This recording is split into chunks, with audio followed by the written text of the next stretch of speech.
Okay, bueno. So I'm gonna explain how, why, what we're doing. We have some sand in here. There's a cement mixer that we've modified slightly, and you can see there's some types of sand in there. This sand is a whole mix of different things. I've got some coal slag, I got some crushed glass, and I've got just construction sand. This is just pure construction sand. We try not to mix them, so we can run 2 batches. So basically what we do is get this thing going. We've got a torch, heats it up. We get it to about 175 Celsius. So what is that, 350? So nothing like cray. This is something that a lasagna would be baked at. This is pie temperature. So yes, it's hot. You don't want to put it right in your mouth. You want to blow on it a little bit, but it's not like we're heating it up so much that we're changing the structural capacity, the structuralness of the plastic. So let's just walk over here. I'm gonna just have to look at this. Cut it up for later. So this is some of our feedstock. This is bits of silage wrap that they use. If you've ever driven around here, you see these big marshmallows out on the field. Big. And it's basically silage, or the field gets chopped up and put in this package. And what it does is it keeps the oxygen out. It's very compressed. There's moisture in there, so it starts to ferment, and the cows just love it. It's just so tasty and nutritious, and it's also because it's been partially digested, so it's much easier for the cows, so they don't have to eat as much food, so it's cost effective in that regards, I believe. I don't know, I'm an artist. So we've got that stuff. We have this other material, which is a silage cover. So you'll see it's black and white on one side. This does not let light through, and that's in the old classic silos you see dotting the countryside are kind of going by the wayside, as they found it's much more cost effective in the short term to just make horizontal silos. So what they do is they gather the field, chop it up, and put it in this basically either a long tube that they wrap, and then when they need it, they peel it back, cut it off, and feed the cows. So this is that stuff that comes off in strips.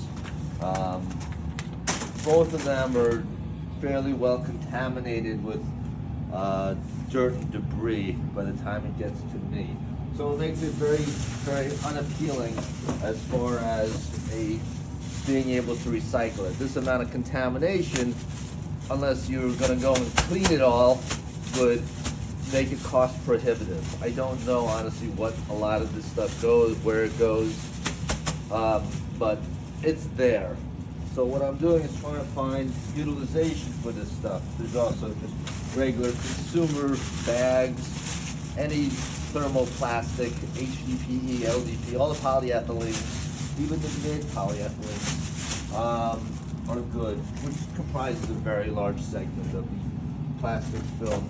So this is just this stuff, the silo, which is much thicker. I think I probably wrapped it. You can see some part here where it didn't completely fuse. The sand didn't quite get to it. I think this one we did flat, right? So I just put it down, poured hot sand on top of it. So you can see the chunks of glass. Didn't quite get embedded. That looks like a piece of wood in there. Anyway, anything that's hot will just be pressed into it just by that much sand behind it. That much weight, and the heat fuses all these layers together, and they just become, now it's not quite as solid as I'd like, but it's a hell of a lot more solid than it was. You know, it's like this thing here, if I was to stand on it, you can see I would just crush it, right? It doesn't take much. We could work on that later. Let's bring this in over here and see if we can get some idea of what it looks like.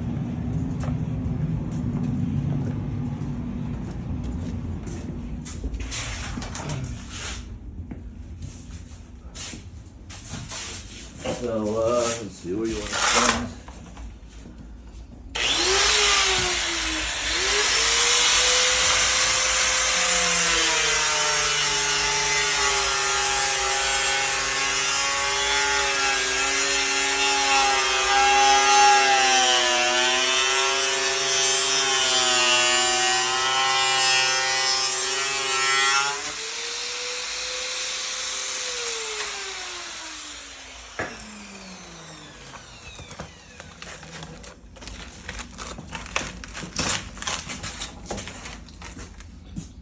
Okay, well, obviously I didn't get deep enough. That's the truth.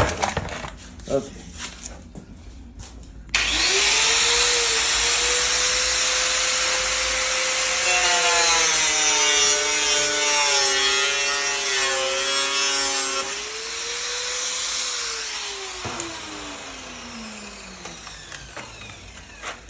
Okay, so you can see I didn't get them fused completely.